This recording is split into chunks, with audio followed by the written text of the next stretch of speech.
জীবনে অনেক গল্প বলেছি, আজকে একজন হুজুরের গল্প বলবো। ছোটবেলা থেকে তার মা বাবার স্বপ্ন ছিল তিনি একদিন অনেক বড় একজন হুজুর হবেন, মসজিদের মধ্যে নামাজ পড়াবেন, মানুষ তার পিছনে এসে নামাজ পড়বে। মা বাবার স্বপ্ন পূরণ করার জন্য বা নিজের স্বপ্ন পূরণ করার জন্য বা ধর্ম যেটা বলেছে সেটা করার জন্য ছেলেটি ছোটবেলা থেকে কষ্ট করে লেখাপড়া করতে করতে একদিন তিনি মসজিদের ইমাম হইল। অন্যদিকে তার মা বাবা তাকে লেখাপড়া করানোর জন্য কতই না কষ্ট করেছে, নিজে না খেয়ে সন্তানের জন্য মাদ্রাসায় খাবার পাঠিয়েছে। যেহেতু হুজুরের বয়স হয়ে গিয়েছে সেহেতু হুজুরের এখন বিয়েও করতে হবে। হুজুর একজন মেয়েকে দেখে বিয়ে করে ফেললো। তবে হ্যাঁ, সমস্যার শুরুটা এখান থেকেই। হুজুর সেই মসজিদ থেকে মাসে মাত্র ৮,০০০ টাকা বেতন পায়। সেই বেতনের টাকা দিয়ে তার মা বাবাকে চালানো, অন্যদিকে তার বউকে চালানো তার জন্য হিমশিম খাওয়ার মতো। সারা বছরই ডাল ভাত খেয়ে তো আর সংসার চলে না, মাঝে মাঝে তো একটু মাছ ভাতও খেতে ইচ্ছে করে। তবে সপ্তাহে একদিন মাছ ভাত খেতে গেলে আর যদি একটু গোস্ত পোলাও খাওয়ার স্বপ্ন দেখে তাহলে তো ভাই সেই মাসে টানা পোড়া লেগেই থাকে। ৮,০০০ টাকা দিয়ে যেখানে মানুষের দুদিনের খরচ চলে না, সেখানে হুজুরের একটি মাস চালিয়ে নিতে হয়। হুজুরকে তার মা বলছিল, বাজান আমার জন্য একটি বড় ইলিশ মাছ নিয়ে এসো, আমার অনেক খাওয়ার ইচ্ছা। সেই হুজুরেরও তো তার মাকে খাওয়ানোর অনেক শখ, তবে টাকা তো নাই, কিভাবে খাওয়াবে? ও বলতেছে, আমার না অনেক গোস্ত পোলাও খাওয়ার ইচ্ছে করতেছে, আমাকে একটু খাওয়াও না। জামাইয়ের কাছে বউ চাইবে এবং সন্তানের কাছে মা চাইবে, এই জিনিসগুলো খুবই স্বাভাবিক। তবে মার কি সব থেকে বড় ভুল ছিল তার সন্তানকে একজন হাফেজ মাওলানা বা হুজুর বানানো? আজকে সমাজের সব থেকে বড় দামি পাত্র এবং সব থেকে বড় সম্মানের পাত্র হওয়ার সত্ত্বেও সেই হুজুরের ঘরে ভাত জোটে না। সেই হুজুর তার মনের স্বপ্ন পূরণ করার জন্য কিচ্ছু করতে পারে না। এমন তো অবস্থায় হুজুরের ঘরে একটি ফুটফুটে কন্যা সন্তান আসে। এরপরে তার খরচের ভার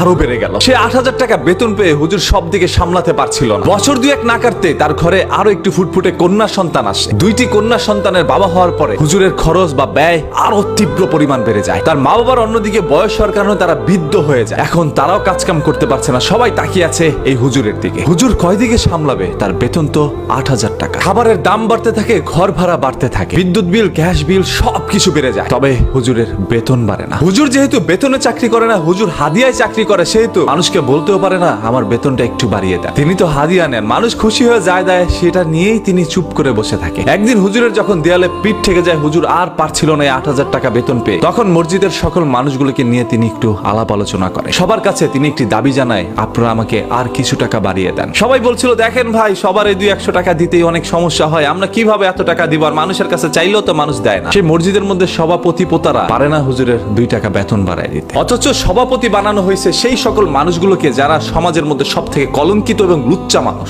যাদেরকে মানুষ সহ্য করতে পারে না, যাদেরকে মানুষ দেখতে পারে না, যারা মানুষের টাকা আত্মসাৎ করে মানুষের পেটে লাথি মেরে নিজের ধন দৌলত বাড়াইছে। তিনি চাইলে পারত হুজুরের বেতন একাই ২০,০০০ টাকা দিতে, তবে তিনি সেটা দিবে না। তিনি সভাপতি হয়েছে এবং তার বন্ধু বান্ধবকে পোতা বানাইছে। যখন তারা বলল, না মানুষ তো আপনাদেরকে এর চেয়ে বেশি দিবেন, আচ্ছা ঠিক আছে ধরে নেন, আরো ৫০০ টাকা আপনাকে বাড়ায় দিলাম। হুজুর এই কথাটা শুনে চোখ দিয়ে অজস্র অশ্রু ঝরিয়ে দিল। তার আর কোনো বলার শব্দ ছিল না। তিনি কি করবে? জীবনে শিখেছেই তো এটা, মানুষকে ইসলামের দাওয়াত দিব, এটাই হচ্ছিল তার জীবনে সব থেকে বড় স্বপ্ন। তার স্বপ্ন হয়তো বা পূরণ হয়েছে, তবে পৃথিবীতে বেঁচে থাকার জন্য তার তো টাকার প্রয়োজন। সব কিছুর দাম বাড়ে, সবার বেতন বাড়ে, বাড়ে না শুধু হুজুরদের বেতন, তাদের খোঁজ খবর কেউ রাখে না। শুধু শুক্রবার হইলেই তাদের পিছনে গিয়ে রমরমাট আয়োজন জমান আপনারা। সেখানে রাজনৈতিক বয়ান দিতে দিতে মানুষের ধৈর্য নষ্ট করে ফেলে, যার কারণে অনেকে মসজিদের মধ্যে নামাজ পড়তেও যায় না। এতক্ষণ তো একজন মসজিদের ইমামের কথা বললাম যার বেতন ৮,০০০ টাকা। এখন বলি মসজিদে মুয়াজ্জিনের কথা, তার বেতন মাত্র ২ থেকে ৩,০০০ টাকা। সারা জীবন মাদ্রাসার মধ্যে পড়াশোনা করেছে, এখন পর্যন্ত পড়াশোনা করে ৩,০০০ টাকা দিয়ে কিভাবে তিনি চলে? কিভাবে চলে তার সংসার? আরে প্রতিদিন ১০০ টাকা দিয়ে তার খরচটাই তো বহন করা সম্ভব না। তিনি নিজে চলবে, নিজের পকেট খরচ করবে, নাকি তার বউর বাচ্চার খরচ বহন করবে? আপনারা এত চিল্লায়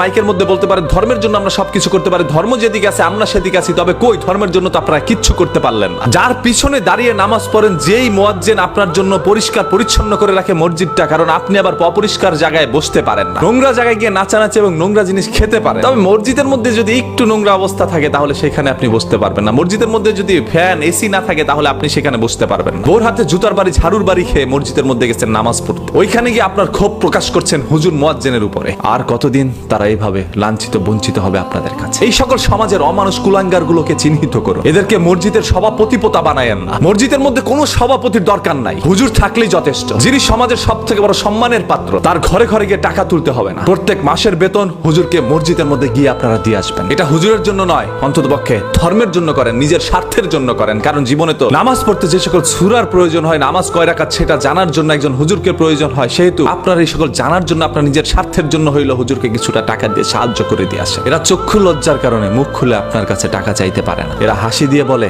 আলহামদুলিল্লাহ ভালো আছে। এরা কতটুকু ভালো আছে একটু গভীর ভাবে খোঁজ খবর নিয়ে দেখেন, হয়তো হয়তোবা আপনার চোখ থেকেও অশ্রু ঝরতে পারে। আমি একজন মহাজ্জেনকে জিজ্ঞেস করেছিলাম, ভাই আপনি কত টাকা বেতন পান? সে আমাকে উত্তর দিল 2500 থেকে 3000 টাকা। এবং এইখান থেকে টাকা জমিয়ে জমিয়ে তার একটি স্বপ্ন, একদিন নিজে একটি মসজিদ বানাবে, সেই মসজিদের ইমাম হবে তিনি। তাদের সেই ইচ্ছে শক্তির কাছে পৃথিবীর সকল ইচ্ছে শক্তি হার মানবে। যেখানে আপনারা লক্ষ লক্ষ কোটি টাকা ইনকাম করে একটি মসজিদ দেওয়ার স্বপ্ন দেখতে পারেন না, বা স্বপ্ন দেখলে সেটা বাস্তবায়ন করতে পারেন না, সেইখানে 2500 থেকে 3000 টাকা বেতন পেয়ে তিনি একটি মসজিদ দিবে বলে ইচ্ছা পোষণ করেছে। আলহামদুলিল্লাহ। সর্বশেষ দাবি বা কথা অনুরোধ আপনাদের কাছে একটাই, প্লিজ অন্ততপক্ষে হুজুরদের কাছে গিয়ে তাদের মাসিক খরচটা দিয়ে আসবেন। একটু চেষ্টা করবেন সবকিছুর যেহেতু দাম বেড়েছে, হুজুরদেরকেও একটু বেশি টাকা দেওয়া। তাদের সংসারও, তাদের বাচ্চা কাচ্চারা তার দিকে তাকিয়ে আছে, তার মা বাবারা তার দিকে তাকিয়ে আছে, তার বউ তার দিকে তাকিয়ে আছে, এবং তাদের একটি ভবিষ্যৎ রয়েছে। সবকিছু চিন্তা ভাবনা করে একটু তাদের পাশে দাঁড়ান।